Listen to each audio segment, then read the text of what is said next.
He's back. Ronald Acuna Jr. is back with the Atlanta Braves and helps them to a 5-1 victory on Thursday night to get their first series win of the year. Kyle Wright with maybe his biggest performance of the year so far for the Atlanta Braves in a great win on Thursday. We'll cover all of that on today's episode and get into our series preview with Texas doing a crossover with Locked On Rangers. All of that on today's episode of Lockedon Braves. So let's get into it. You are Locked On Braves, your daily Atlanta Braves podcast. Part of the Locked On Podcast Network, your team every day.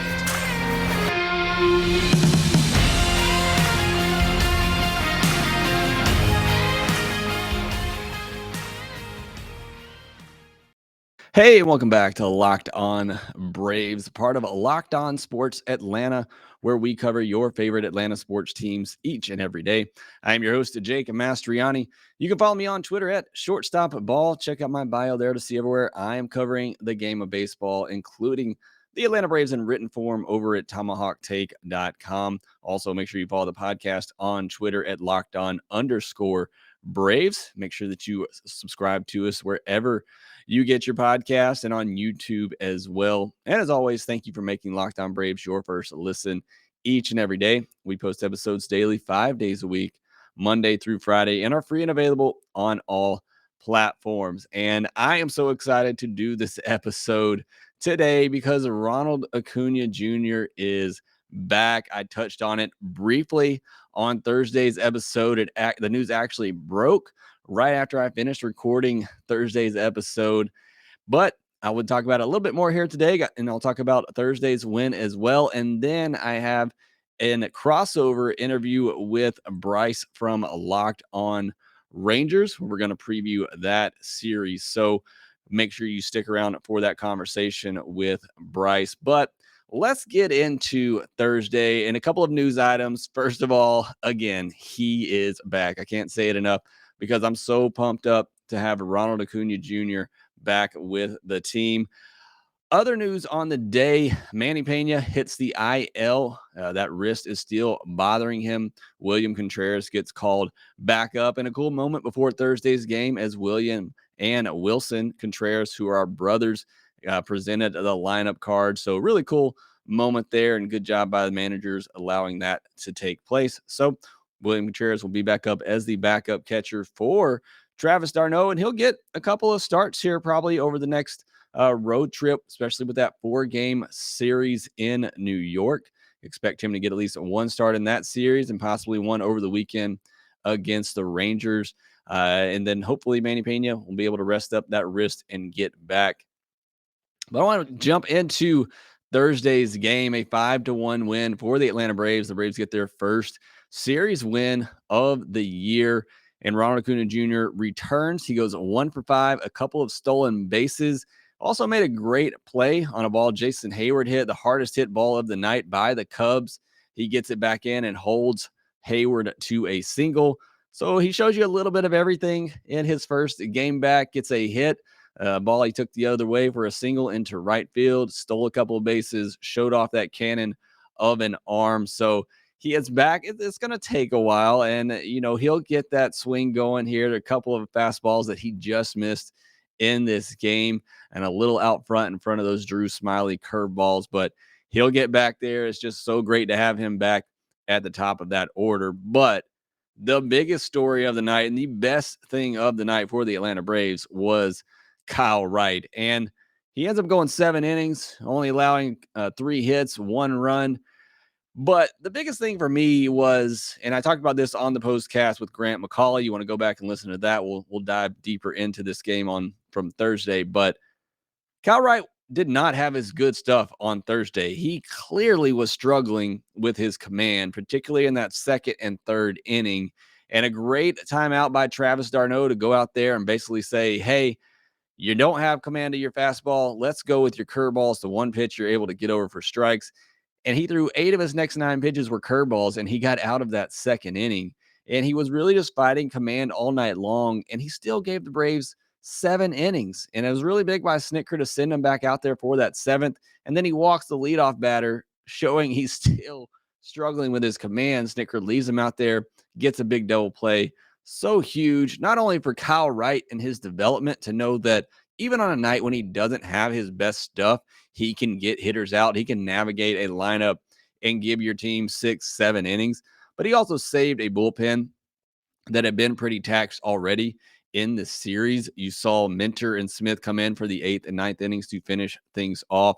So, again, this may be my favorite performance of the year for Kyle Wright because it just shows me that even when he doesn't have it and he's fighting his command a little bit, that he can switch gears, find out what is working, and still is able to dominate a major league lineup. So, this again, I talked about on the postcast. This was such a big start for me for Kyle Wright, such a huge development for him. On the offensive side, the bottom of the lineup continues to get it done. Dansby had 2 hits and a walk. He had a home run off Drew Smiley.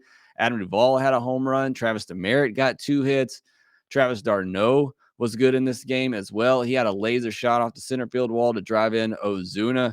Everybody getting it done in this game was great to see. They get the 5-1 win and they win their first series.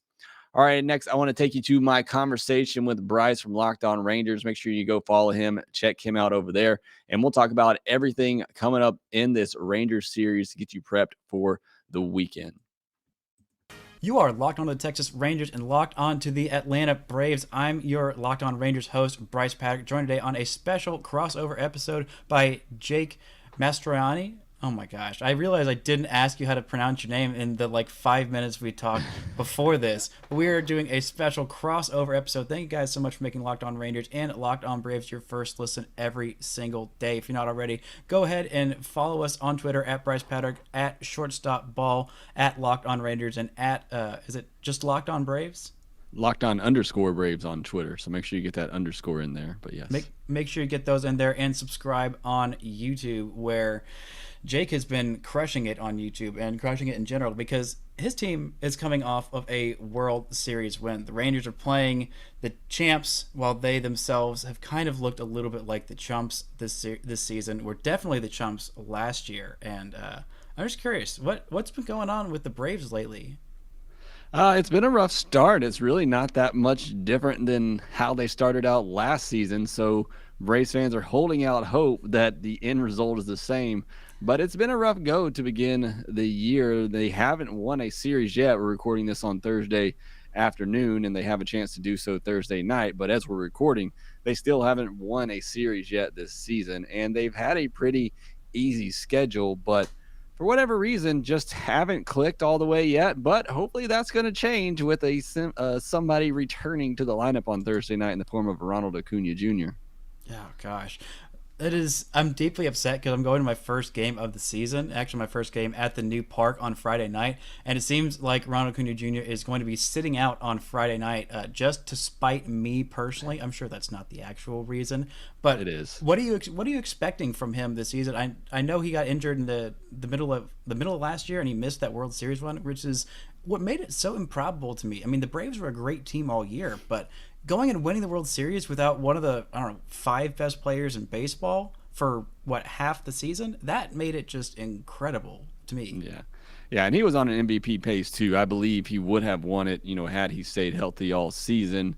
But we don't know what to get. He says he's better than he was before the injury. He says he's ready to go. We'll just have to wait and see. I certainly would not doubt it or put it past him. I'm certainly expecting him to continue to be one of the best players in all of baseball with the speed, power, defense, everything. So I'm just excited to see him play, see him back on a field, because it has been since early July last year when he went down that we have yet to see him play. So I'm just excited as a fan, certainly as a Braves fan, to see him back out there and see the energy, the level of energy that he's going to bring to this team. That's going to be there.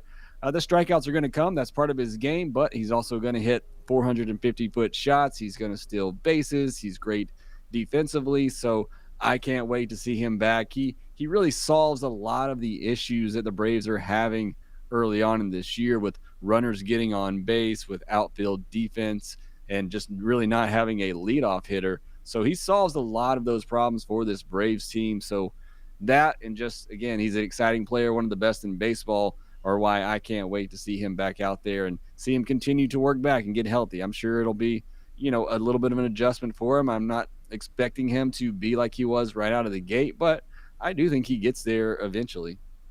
Yeah, he is too good of a player not to get back there eventually. I'm looking through the baseball reference page of the Braves and seeing such former Ranger greats as Darren O'Day, Jesse Chavez.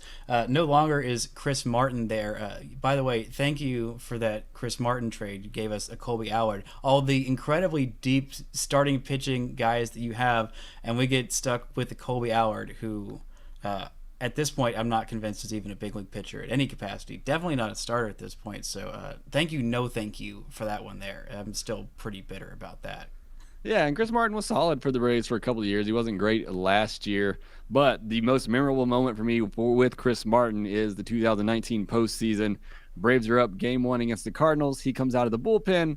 All of a sudden, his arm hurts. He comes out. Luke Jackson has to come in. The Braves lose that game, end up Another losing that former Ranger series. great. So and hate that Luke Jackson, he's out for the season as well with the UCL injury, but that ended up being a really good move for the Braves, and they ended up signing Chris Martin, bringing him back, and now he's actually getting Braves players out because he's pitching for the Cubs, and he just shut down the Braves the other day. So Chris Martin legacy continues. Yes, it does. And speaking of new players, I mean, you come off a World Series, and the Braves were not content to just, all right, we got who we got, it'll be fine. And, you obviously try and re-sign Freddie Freeman. That was a whole saga. And instead, you bring in a first baseman who the Rangers are very familiar with and have been beaten up very many times by in Matt Olson. What are your thoughts on what he's done so far, and how heartbroken were you? Were you heartbroken, or are you just happy for Freddie Freeman to get his ring, and then it seems like he just kind of wanted to go back to California? Yeah, I was a little heartbroken, to be honest with you. I mean, you spend 12 years with the guy. He wins an MVP. He brings you a World Series. I think most Braves fans, myself included, just thought it was inevitable that he would come back to Atlanta. It didn't work out, and so that was a little bit heartbreaking, but you couldn't have found a better replacement for him in Matt Olson, and he has really surprised me. Look, I didn't watch a lot of Oakland A's games. I knew about Matt Olson. I knew he's a great player, good home run hitter, but what has really surprised me about him is just his eye at the plate. He has taken a lot of walks this year. He has looked at a lot of good pitches just outside the zone. His plate discipline is really great, and I think that's something they talked about that he really improved on last year. He really cut down his strikeout percentage, I believe, in half, actually, from about 30% to 15%. And that's what's really surprised me about him. And I knew the glove was good as well, and that continues to play. So, it was tough losing Freddie Freeman. I'm not going to lie and, say that it wasn't. But I am really excited about Matt Olson and his future in Atlanta. He's been a lot of fun to watch early on in this season. Isn't he an Atlanta kid as well? Yes, he is. Mm-hmm. Well, that is definitely an added bonus there. I mean, you had both guys ended up in two of the best, if not the best, first baseman in all of baseball. Well, I forgot about Vladimir Guerrero Jr. I always think of him as just DH, but definitely two of the top 5 first basemen in all of baseball, going back to their home states. But this starting rotation is a really, really nice one. And I also have a bone to pick with the Braves in picking up guys named Brice, who spell it incorrectly. The most egregious was Brice Wilson with a Y and an S. That was just an affront to all Brice kind. And now you have Bryce Elder, who spells it with a Y, which is the less egregious, but still blatantly wrong way to spell my first name. But how has this rotation been so far this year? It's one of the better rotations in baseball, I felt like, the last couple of years. And it seems like it's just so incredibly deep. It is, and I think it will be one of the best rotations in baseball, but right now it's a little bit up and down. It's a good start followed by a bad start, and that trend just has continued on and on, which is why the Braves have been so inconsistent to start this year. Max Fried looks like he's back on track. He had a couple of rough outings to begin, but his last 2 have been really good. Rangers may see him on Sunday. They have not announced that yet. He last pitched on Tuesday, so he could be available on Sunday, but the Braves may push him back. Charlie Morton, he had a great start to begin his season, and he's had 3 rough outings after that. He's somebody the Braves really need to pick it up to be that second guy behind Max Fried. Ian Anderson, again, he's kind of been up and down to begin the year. think we'll see him at some point in this series. Kyle Wright's been the surprise. He is so far looking like a huge breakout candidate for the Braves. He's going to pitch on Thursday night, so after we record this, but he's been very good for the Atlanta Braves. And Bryce Elder, who you mentioned, shot up, played at University of Texas there, and then just shot up, through the system last year, and is really just a control pitcher, focuses on movement and getting weak contact. And his first start was excellent, and he was controlling all of his pitches, commanding in the zone, getting that weak contact. His last two, he's walked 5 batters in each of those. So I think his hold on that 5th spot in the rotation is very short right now, hoping that he has another bounce back outing against the Rangers over the weekend. But I do like him long term. I think he's going to be a very solid starter, in that 3rd, 4th spot in the rotation for a long time. And then I don't know if the Braves are going to stick with a 6-man rotation. I think we may see Spencer Strider get a shot there. He hasn't pitched in quite a while unless he ends up pitching on Thursday. He wasn't great out of his bullpen the last time, but he has a lot of upside there, consistently hits, triple digits. He could get a shot, and you could see them call up somebody like Tucker Davidson, Tukey Toussaint, Kyle Muller. They have options. I mean, they are deep right now. It's just finding the right guys, the right combination, and them, being more consistent in their outings.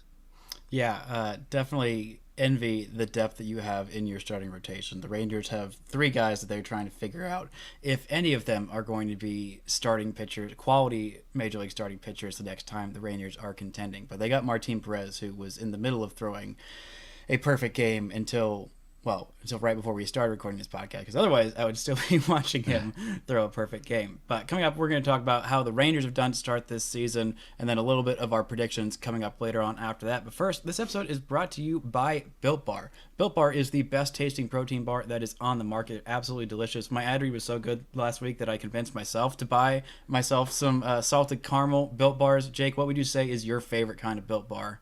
Yeah, the cookies and cream remains to be my favorite. Peanut butter brownie is great as well, but yeah, those are some of mine. Oh yeah, I picked up the cookies and cream as well. Got myself a 2-pack, and I'm like, you know what? I might need to get myself some more. They are absolutely delicious. They are great for you. Most Built Bars contain 130 calories, 4 grams of sugar, and 4 net carbs, and 17 grams of protein. I don't know how they do it, but they work their magic over at Built Bar to make it delicious and to make it good for you as well. So if you want to go check them out, go to Built.com. Use promo code LOCKED15 to get 15% off your order. Use promo code LOCKED15 for 15% off at Built.com. This episode is also brought to you by Blue Nile. In case you didn't know, Jake, did you know that Mother's Day is around the corner? Yeah, thanks for that reminder. I got a couple of gifts I need to get. Yeah, and if you're looking for some gifts that are very nice, fine, everyday jewelry, Blue Nile is the place to go. It's the best place for Mother's Day gifts. You can give mom something this Mother's Day that she'll treasure forever with fine jewelry from BlueNile.com. And Locked On Sports listeners get $50 off $500. This podcast exclusive is only good through Mother's Day. Use code Locked On. That's code Locked On. Plus, every order is insured, ships free, and arrives in discreet packaging that won't give away what's inside. Shop stress-free and find your forever piece. Go to BlueNile.com today. Now, thank you guys so much for making Locked On Rangers and Locked On Braves your first listen every single day. For your second listen, go check out the Locked On Now podcast. It's got recaps from every night's games, MLB, they got NBA, they got a live look from all of your hosts around the network to give a unique perspective on what's going on in the sports world, and it's free wherever you get your podcasts.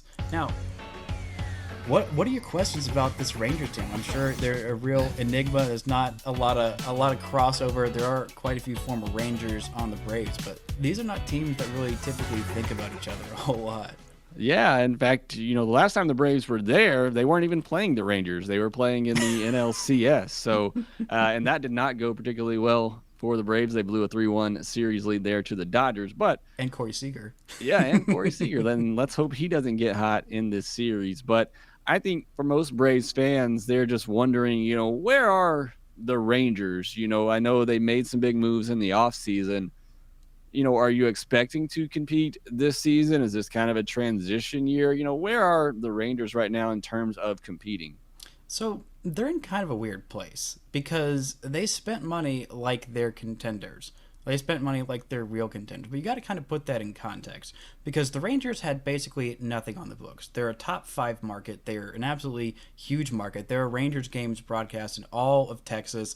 They're broadcast all the way to Louisiana, Arkansas, Oklahoma, New Mexico. Like, they're everywhere. And, like, they have been a contending team from 2010 to 2016. They were a good baseball team. They kind of fell apart in the last couple of years of Adrian Beltre, and the last 2 years have been extremely rough for this team. But they thought of themselves as contenders as recently as 2020. Now, because it was such a shortened season, you have one bad month, and that's half your season is bad. And so they end up with a number 2 overall pick in 2020 after that whole unwritten rules thing, Grand Slam Central with the Padres. That, by the way, in case you didn't know, Chris Woodward has totally gone a 180. He's like, yeah, that was kind of a mess, and I kind of regret what I'm saying. But anyway, this team is on the verge of contending. There's not expectations to contend this year. Their expectations to not be a punching bag team. They brought in Marcus Semien. They brought in Corey Seager.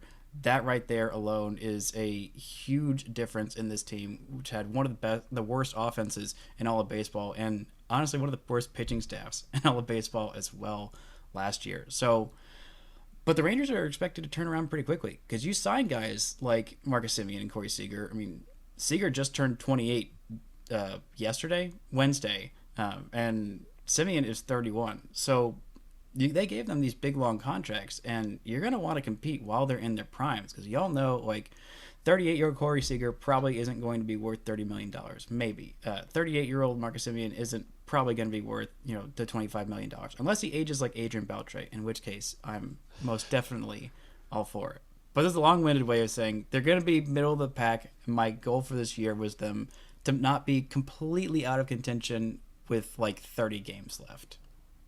Yeah, and so right now, in watching this game, it looks like they might lose to the Astros on Thursday. They're down 3-1. Spoiler alert there.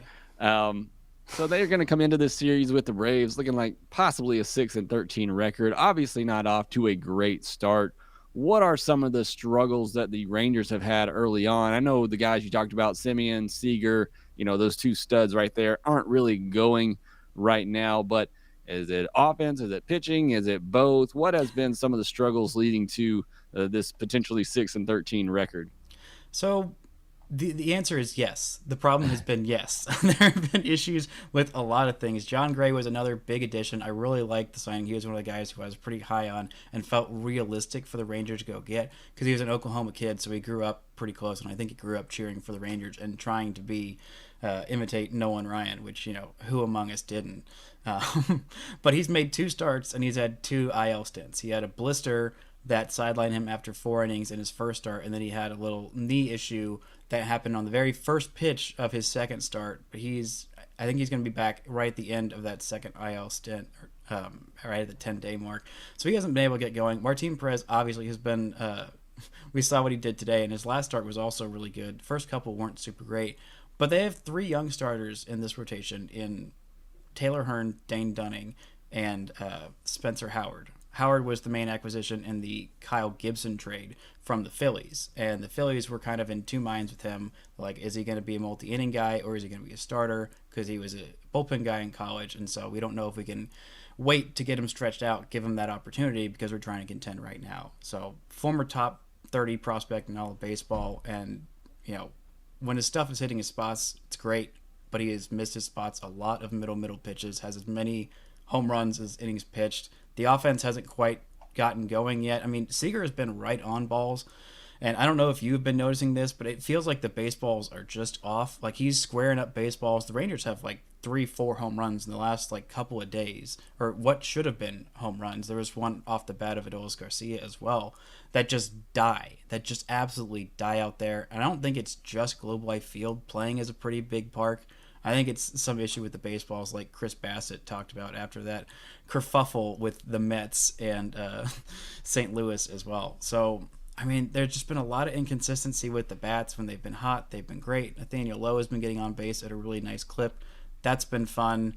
Other than that, like, it's just a lot of guys who are, their periphery numbers for the most part look pretty good in, Seager and Garver and Willie Calhoun as well. And it's just things are not quite matching up right now. So it's been a little bit of a mess and really frustrating to see they're putting together these good at bats. They're looking pretty decent, but it's just not quite falling. As for the pitching, it's just been bad. Like that. That's pretty much all I got to say about that.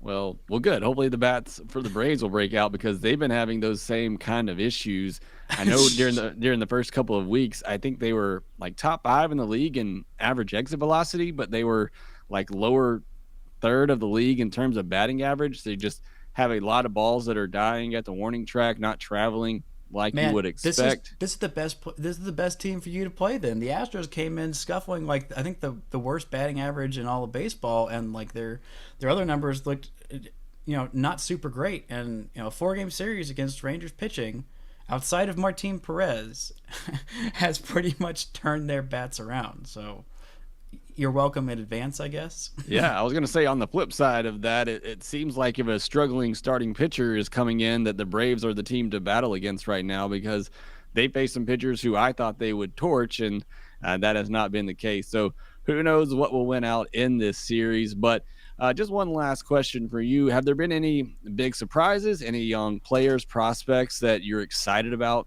for the season? Well, I would have told you about 3 months ago. Yeah, 2-3 months ago, I would have said Josh Young, who is my boy, who I watched in college at Texas Tech since he was a freshman and thought that kid's going to be special. And the Rangers drafted him in the top 10. And he was slated to basically be the opening day third baseman, the quote-unquote heir apparent to Adrian Beltre, even though there's been like 4 or 5 third basemen since there, including like Charlie Culberson, Brock Holt platoon last year, which was fun, and I like those guys, but they're not anywhere close to that. But Young had a shoulder, a torn labrum, and so he's going to be out until at least mid-August.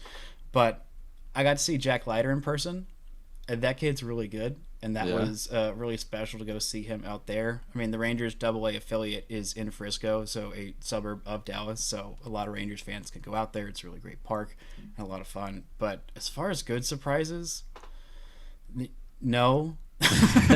It's kind of sad. Oh, no, I will give you one. There is one in the bullpen. Brock Burke is a guy who was acquired in the Jerkson Profar trade that somehow ended up becoming a 3-way trade that got the Rays involved.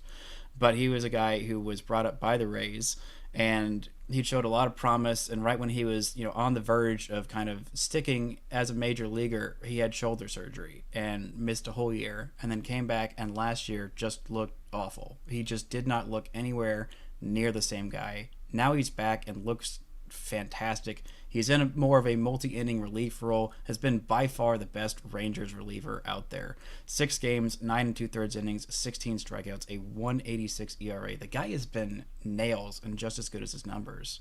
What about you? Who has been surprising in a good way for you on this Braves team? I guess we can get into that a little bit after this word from our sponsors. And that next sponsor is BetOnline. BetOnline.net is your #1 source for all your betting stats and sports info. Find all the latest sports developments, league reviews, and news, including this year's NBA playoffs and the start of the Major League Baseball season. BetOnline is your continued source for all your sport wagering information, from live betting to playoffs, esports, and more. Head to their website today or use your mobile device to learn more about the trends in action. BetOnline, where the game starts. So I'd say my biggest surprises for the Braves so far are Kyle Wright, who I mentioned earlier, who has really been the best pitcher, most consistent pitcher for the Braves this season. Again, pending his Thursday night start. Hopefully that continues. He's been a really nice surprise. Offensively, there really hasn't been a ton of great surprises. It's stuff you've kind of expected. Matt Olson, Austin Riley. I would say Marcell Ozuna early on was hitting the ball well, which was a bit of surprise considering he didn't play most of last year.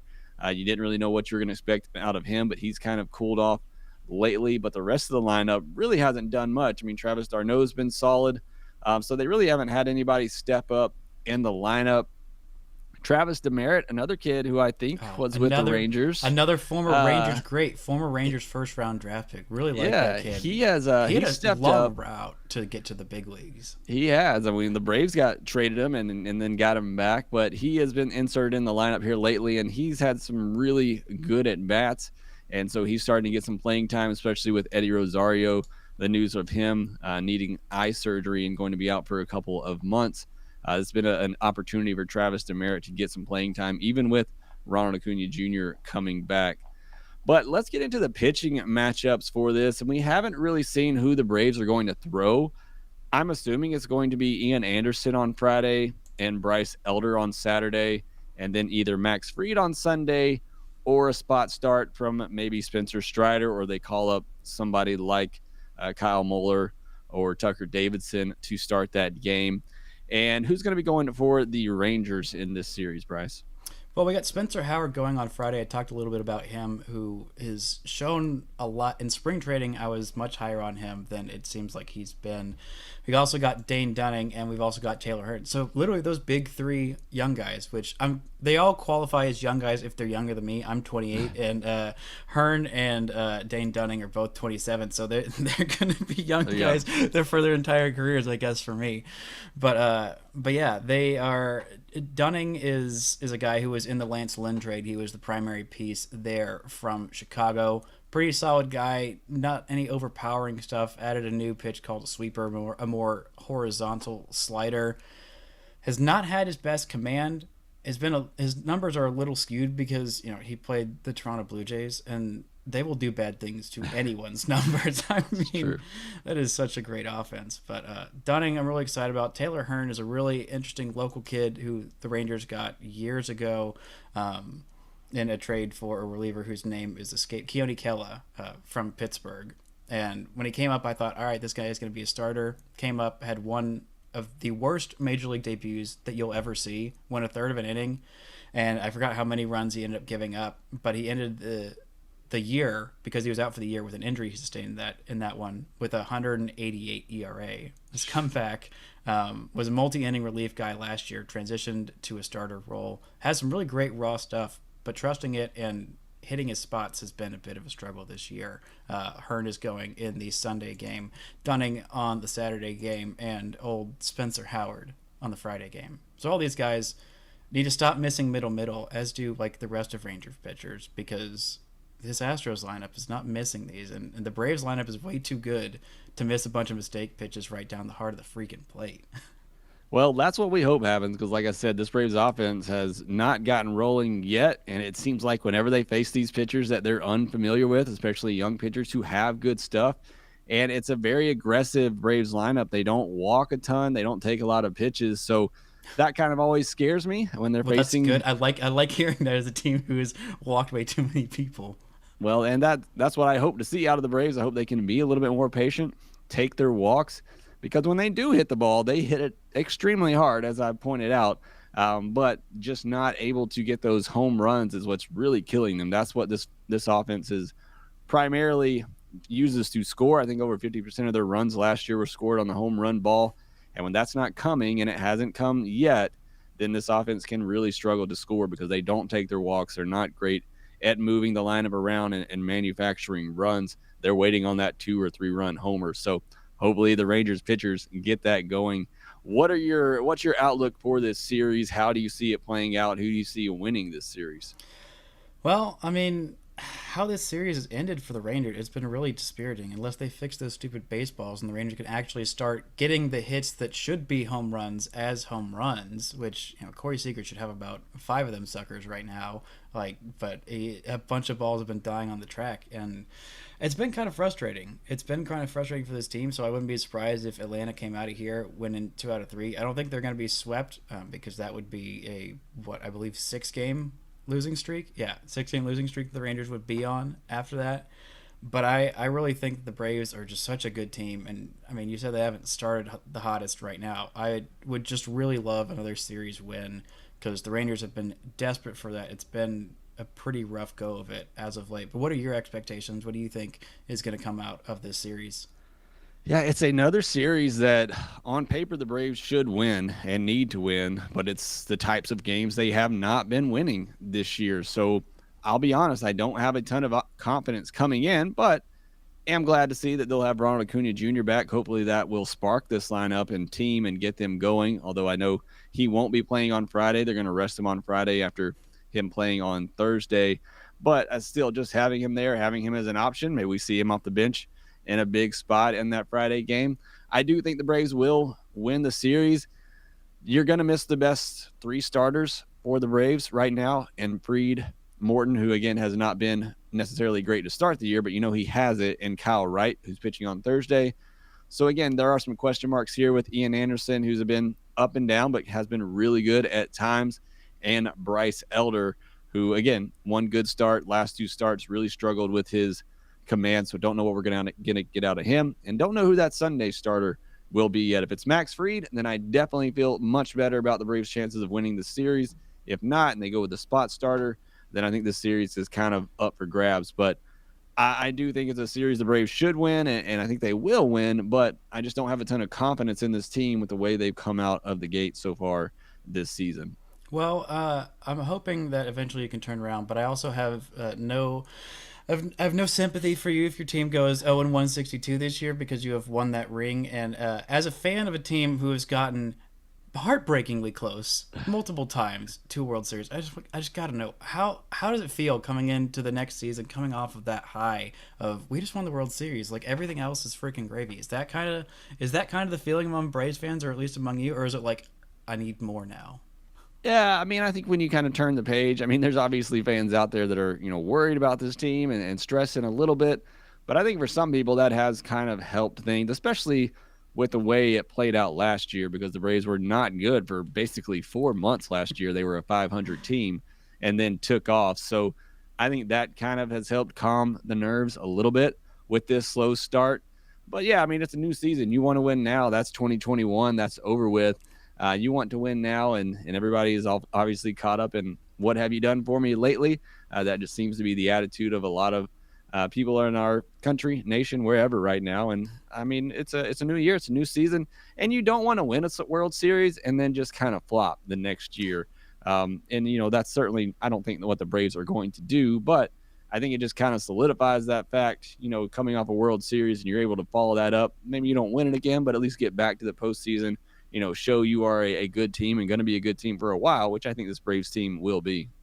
Yeah, they definitely have pieces in there. I mean, some great young talent, great starting pitching, like just an incredibly well-built team for the next 5 years to be World Series contenders. But I tell you, if the Rangers ever win a World Series in my lifetime, I am going to be hooting and hollering, and I will not care if they go for the rest of my freaking lifetime, because I am so ready for that day because of how destructively close they have gotten in their past. Also, very happy that Wash got to exercise some of those demons and get him a ring. Was most happy for him, second most happy for my other Braves fan friends, and I guess third most happy for you as well. But thank you so much for joining me. Going to be a very fun weekend of baseball. Where can the folks listening to Locked On Rangers find you and your stuff? Yeah, you can follow us on Twitter at Lockedon Braves. You can follow us, or Lockedon_Braves. Follow us on YouTube at Lockedon Braves, and wherever you get your podcasts at Lockedon Braves. And you can follow me on Twitter at Shortstop Ball. But thanks for having me, Brice. Thanks for joining the show. It's going to be a very fun weekend. On Monday's episode, I'll be talking about this. I'm sure Jake will be talking about this series. Hopefully, a Rangers winning series, but we're not going to hold our breaths or anything like that. Thank you so much for joining me. Best of luck to you for the rest of the season after this series is done. Thank you all so much for listening to Locked On Rangers and Locked On Braves. And until next time, don't forget to enjoy baseball.